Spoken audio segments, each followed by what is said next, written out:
People say there is a very very fine line between greatness and insanity.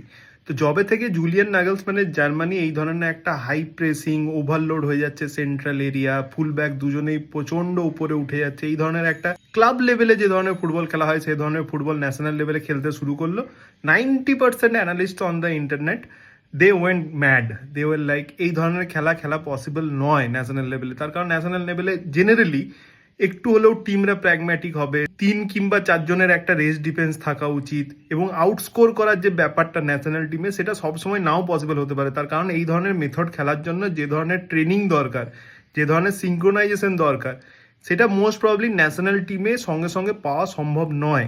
কিন্তু Nagelsmann challenge ইট, যে কারণে maybe আমার সব থেকে ভালো লেগেছিল নাগলসম্যানের এবারের অ্যাপ্রোচ। এবারে ইকুয়েডরের না কালকে হারার কিছু ছিল না, they were already out of this tournament যদি না তারা আজকের ম্যাচটা জিততে পারতো। So they came in with numbers. তারা কালকে অফ দ্য বল 4-3-3 খেলেছে। বল প্রোগ্রেশনের টাইম থেকে কিন্তু ইকুয়েডরের 3 জন কনস্ট্যান্টলি প্রেস করে যাচ্ছে পাগলের মতো, because there was nothing to lose. এই সেম জিনিসটা নাগলসম্যানের ক্ষেত্রেও হওয়া উচিত ছিল।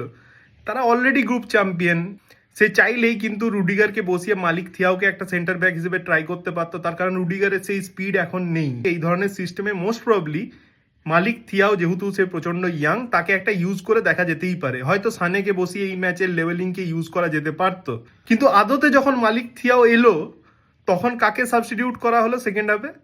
ইট ওয়াজ জোসুয়া কিমিক। আমি একটা জিনিস প্রচন্ডভাবে বিশ্বাস করি, পৃথিবীতে যত সাকসেসফুল লোক আছে তাদের ম্যাক্সিমাম লোকের মধ্যে একটা ডিলিউশনাল সেলফ বিলিভ কাজ করে, যে ভাই this is the way I want to play the game, এবং সে নিজের মতো করে খেলে। মানে এভরি ওয়ান অ্যারাউন্ড জাজ করবেই যতক্ষণ না সাকসেস আসছে, কিন্তু নিজের মেথডে সবসময় বোধহয় স্ট্রিক্ট থাকা দরকার। কালকে যখন জোসুয়া কিমিককে তুলে মালিক থিয়াওকে নিয়ে আসা হলো ব্যাক থ্রি খেলার জন্য, মানে আমার প্রচন্ডভাবে মনে হয়েছে যে নাগলসম্যান কিন্তু নিজের হার স্বীকার করে নিয়েছে। এই যখন থেকে ইকুয়েডর প্রেস করতে শুরু করেছে, মেচা বল লুজ করেছে, সেখান থেকে গোল হয়েছে, পাবলোভিচ বল লুজ করেছে, সেখান থেকে অ্যাটাক ক্রিয়েট হয়েছে।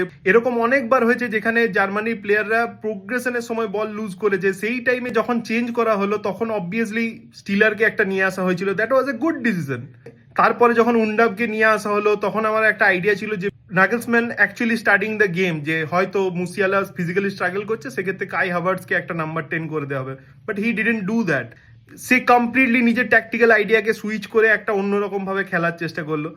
কুডোস টু ইকুয়েডর, কালকে যে ধরনের ফুটবল তারা খেলেছে প্রত্যেকেই তাদেরকে একটা ডিফেন্সিভ টিম হিসেবে ধরেছিল, কিন্তু কালকে দে ওয়েন্ট অল আউট।